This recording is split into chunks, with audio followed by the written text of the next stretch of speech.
Hi everyone, Andrew at networkmigration.com. Just on a Saturday morning walk in the estate I live in Johannesburg. I have done some consultations this morning. A couple of them in IT, a couple of tradesmen. So I've literally just finished. One of them had a job offer already in New Zealand, got it on his own. And it just brings me, I just want to do a short, quick Saturday morning. What is it, nearly midday? All Blacks are playing today, look. Yeah. so it's pretty much every top tier nation in the world. The Boks are playing France today. Good luck to the Boks. The Kiwis, of course, are playing Scotland. Good luck to them.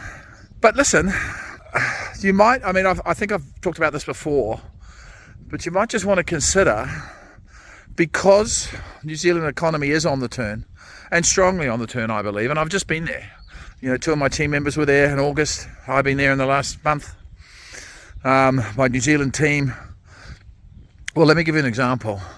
In the last week or 4 days, we've had 4 people contact us with job offers in New Zealand, and they haven't actually travelled there. Now that's unique. They've done the work on their own, etc. So of course we're now doing their work visas for them. But a couple of people this morning were saying, listen, I really want to get over there. I need to get over there as soon as possible. And if that's the case, then frankly, you should prepare an application for Immigration New Zealand, basically just stating that you're going to be doing a visitor's visa. Now, when you're going to New Zealand on a visitor's visa, you've got to show genuine intent that if you're not successful finding work, to come home again. Or you've got to show strong ties to your home country. Now, some of you don't live in your home country. You might be Zimbabwean, for example, and live in South Africa.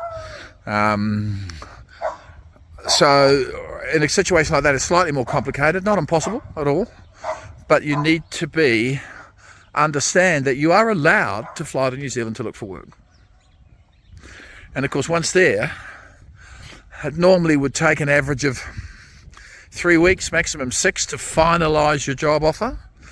And then of course, once the job offer is finalised, you actually don't have to leave.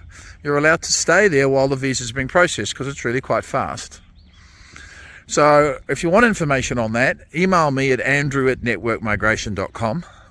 It's a nice, less expensive way to start the process, because obviously migration agents, our full packages, you might not want a full package. But it's also, you've just got to understand, you've got to budget for that. You've got to budget in airfare, you've got to budget for probably 1 to 2 months, or definitely probably 2 months in New Zealand. Living expenses, etc., etc. So it still costs, but it's a step-by-step process of getting in. And obviously, if you're my client, and we've done your visitor's visa, or even if you're not my client and you're in New Zealand, you just contact Desiree at networkmigration.com, or DESIRE. She's a fully licensed advisor. She's our operations manager for New Zealand. And she would just do your work visa for you on shore. And they're very quick.